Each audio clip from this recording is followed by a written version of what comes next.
ओम नमो भगवते वासुदेवाय। ओम नमो भगवते वासुदेवाय। ओम सर्वेश्वराय सर्वविघ्न विनाशने मधुसूदनाय स्वाहा। ओम नमो भगवते वासुदेवाय। भगवान गीता में कहते हैं, यम यम वापि स्मरण भाव तज्जितम कालेवरम तम ताम बेता कांते सदा तद्भाव भावितः। अर्थात मनुष्य जिस भाव को स्मरण करता है उसी के अनुसार उसका पुनर्जन्म होता है। यानी जिस तरह का वो भाव अपने अंदर लाता है उसी तरह उसके कर्म होते हैं, और जिस तरह से उसके कर्म होते हैं उसी तरह से उसका जो है अगला जीवन जो है निर्धारित होता है। यानी भगवान कहते हैं कि अगर आपके थॉट्स पॉजिटिव है तो ये आपके सुख का आधार है। तो आपको जीवन में पॉजिटिव थॉट्स अपनाना चाहिए, क्योंकि पॉजिटिव थॉट्स ही आपके परिवार का और आपके स्वयं के जीवन का सुख का आधार है, खुशी का आधार है। क्योंकि आपके अगर पॉजिटिव थॉट्स हैं तो आपके विचार अगर पॉजिटिव हैं तो आपका एक्शन भी पॉजिटिव होगा, आपका कर्म भी पॉजिटिव होगा, और जब आपका कर्म पॉजिटिव होगा तो आपका उसका कर्मफल भी जो है पॉजिटिव होगा। अगर यदि आपका थॉट्स निगेटिव्स हैं तो आपके अंदर सबसे पहले आपके उसका प्रभाव आपके मन पर पड़ता है। आपका जो आत्मबल है वो जो है गिरता है, कम होता है, और कम होने से आपके अंदर एक डर की भावना आती है। अब जब डर हो जाता है तो आपके शरीर पर उसका इफेक्ट पड़ता है, आपकी बॉडी की इम्यूनिटी कम हो जाती है, और जब आपकी बॉडी की इम्यूनिटी कम हो जाती है तो आपका मन विचलित होने लगता है, और जब मन आपका विचलित होने लगता है तो आप तनाव में आ जाते हैं, और जब आप तनाव में आ जाते हैं तो आप डिप्रेशन के शिकार हो जाते हैं। तो आपको आपकी टोटल आपकी चाहे मानसिक या शारीरिक खुशी का आधार आपका पॉजिटिव थॉट्स। आप अगर चाहते हैं कि आपके परिवार में और आप स्वयं खुश रहें तो इसका आधार आपके पॉजिटिव थॉट्स है। तो सबसे पहले हमको जो है सुबह उठते उठते अपने अंदर पॉजिटिव थॉट्स को लाना है। पॉजिटिव थॉट्स क्या है? मैं सर्वशक्तिमान हूँ, मैं सद्गुणों से भरा हुआ हूँ, जो भी काम करता हूँ उसमें मुझको सफलता मिलती है, मैं सफलता मूरत रत्न हूँ, मेरी वाणी बहुत ही मधुर है, मैं सबका कल्याण करने वाला हूँ, मैं सफलता को अर्जित करने वाला हूँ। आज जो कुछ भी कर्म करूँगा उससे अच्छे ही कर्म करूँगा जिससे अच्छा प्रतिफल मिलेगा। कर्म का फल आपके और आपके परिवार पर भी उसका पड़ता है। अच्छा कर्म करते हैं तो उसका जो है परिवार को भी फायदा मिलता है। अगर आप बुरा काम करते हैं तो परिवार पर भी बुरा असर पड़ता है। तो अपने थॉट्स को जो है पॉजिटिव रखना है। इसके अंदर आप जब जीवन में आप जीवन पथ पर आप चलते हैं, पारिवारिक जीवन में आप आगे बढ़ते हैं, तो आपके साथ परिस्थितियां प्रतिकूल और अनुकूल आती है, दुख और सुख आता है, खुशी और गम आता है। तो आपको उन परिस्थितियों का सामना करना है, और तो सामना करना है, और आपको जीवन में कुछ लोगों को सहन भी करना है। ये असली खुशी का यही है कि हम कब सहन करें, कितना सहन करें, किसको सहन करें, और कब सामना करें, किसका सामना करें।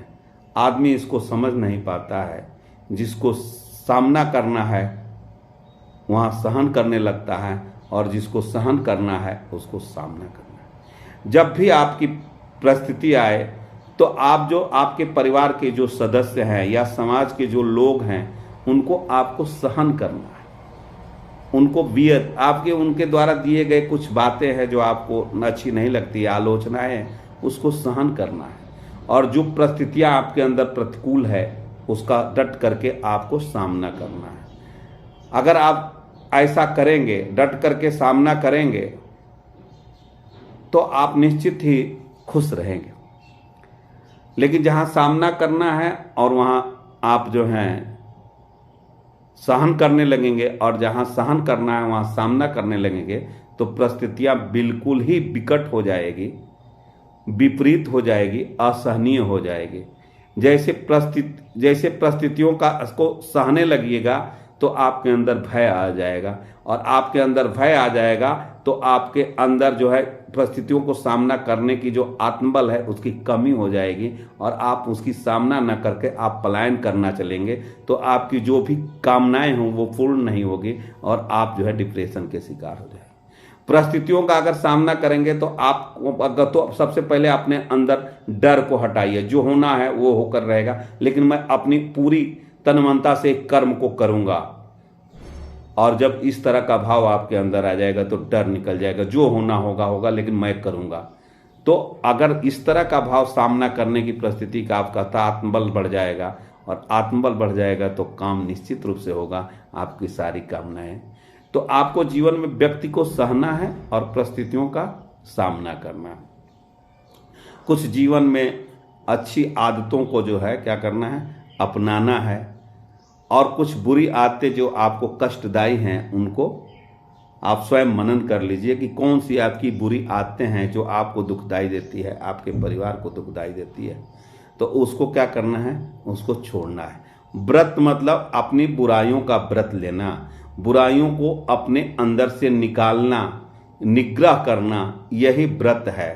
तो आपको एक व्रत लेना है, और एक अच्छाई आपको जीवन में, चाहे वो सहयोग की हो, वाणी मधुरता वाणी से किसी को हो, किसी के सहयोग की भावना हो, किसी के कार्य में अगर आप सहयोग करते हैं, यह भी एक बहुत बड़ा अच्छा काम है। शुभ भावना और शुभकामना लोगों के प्रति रखिए। विश्व बंधुत्व कुटुंबकम, सभी सुखी हों और सभी निरोगी हों, इस तरह का भाव परिवार में आपका अगर होगा तो निश्चित ही आपकी यश और कीर्ति न केवल आपके परिवार में खुशी बढ़ाएगी, बल्कि समाज में भी आपको सम्मान दिलाएगी। तो इन्हीं परिस्थितियों के साथ भगवान के यम यम वापी स्मरण भाव तज, जिस तरह का आपका भाव होगा उसी तरह से आपको जीवन में खुशी और दुख का मिश्रण। ये कृष्ण बोल रहे हैं। कृष्ण जो है गीता में भगवान द्वारा कही हुई वाणी है, इसको जीवन में अगर उतार करके आप अनुभव कर सकते हैं। माया मुग्ध जीव रे नहीं स्वतः कृष्ण ज्ञान, जीव रे कृपा कैला कृष्ण वेद पुराण।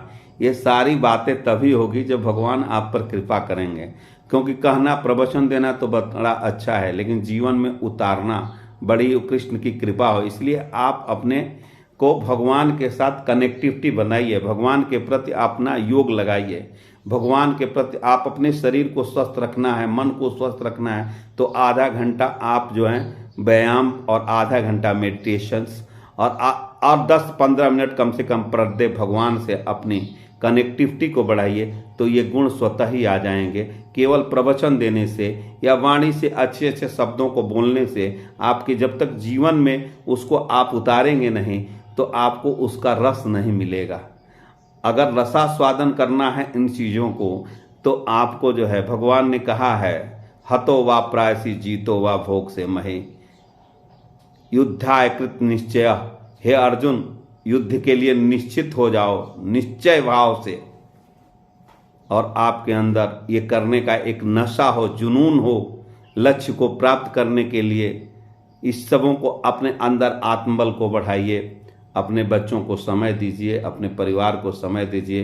परिवार ही इस देश की यूनिट है। जब आपका परिवार खुशहाल है, आप स्वयं अपने आप को इज्जत दीजिए, स्वयं अपने आप को जो है अपने लिए समय निकालिए, और कुछ समय घंटा आधे घंटा आप अपने विषय में सोचिए।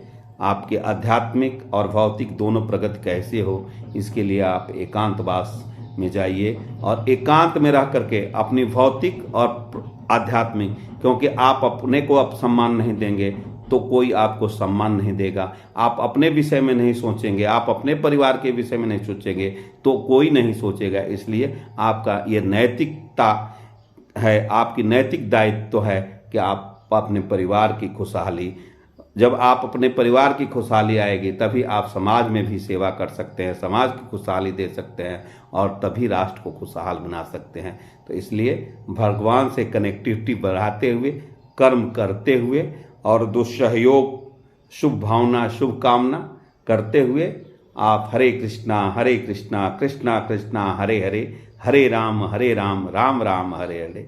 भगवान कहते हैं कि ममय वांस जीव लोके जीवभूता सनातना मनः षष्टिन्द्रियाणि प्राकृत न करसे मन मना भव मद भक्तो मध्याजी माँ नमस्कुरु।